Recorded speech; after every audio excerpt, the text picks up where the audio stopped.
সাম্প্রদায়িকতার কথা খুব আমরা বলি ধর্ম যার যার উৎসব সবার, যে ধর্ম যার যার উৎসব সবার। আমাদের কুরবানিতে ইহুদি খ্রিস্টান নাসারা হিন্দু যারা আছে সবাইকে উৎসবে যোগ দিতে হবে, এই বয়ানতে পর্যন্ত আসলো না। কথা বলেন ঠিক কিনা? কিন্তু মুসলমানের বেলায় আপনার বলে দিতে হয় না, বয়ান আগেই হয়ে যায়। তাহলে আপনি মুসলমান না মুসলমান এটা তো আমরা অনুমান করতে পারি না। কথা বলেন ঠিক কিনা? অতএব আমরা উদাত্ত আহ্বান জানাই, যেহেতু আপনি বলেছেন মুসলমানরা তো পূজায় যায় না, শুধু যাই না খায়ও, একেবারে খাস বাংলা কথা, কাপড় খুলে যায়। কথা বলেন ঠিক কিনা?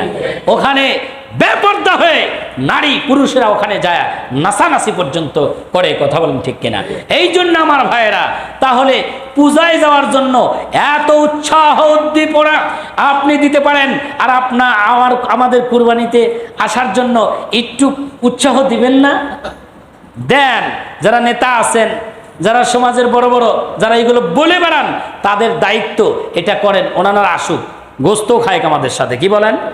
দেখি কিরকম সাম্প্রদায়িকতা রক্ষা করতে পারেন, কিরকম ধর্ম যার যার উৎসব সবার কিরকম বাস্তবায়ন করতে পারেন।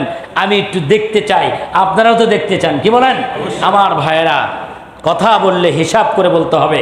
আপনি যদি মুসলমান হন, মুসলিম হন, তাহলে আল্লাহ পাক আপনাকে ধরবেন। এই জন্য আপনি দেশের একটা প্রধান দায়িত্বশীল হয়ে আপনার মুখ থেকে যেন তেন কোনো কথা এ জাতি আশা করে না। কথা বলেন ঠিক কিনা? আল্লাহ পাক সবাইকে হেদায়েত দান করুন, আমাদেরকেও হেদায়েত দান করুন। আমিন। ওয়া আখিরে দাওয়ানা আনিল হামদুলিল্লাহি রাব্বিল আলামিন। আসসালামু আলাইকুম ওয়া রাহমাতুল্লাহি ওয়া বারাকাতুহু। এই যে দান বাক্সটা ছেড়ে দেন। আমি বলেছিলাম যে এই মাসে দান সদকা আল্লাহ রাসূল করেছেন আরো বেশি, আপনারা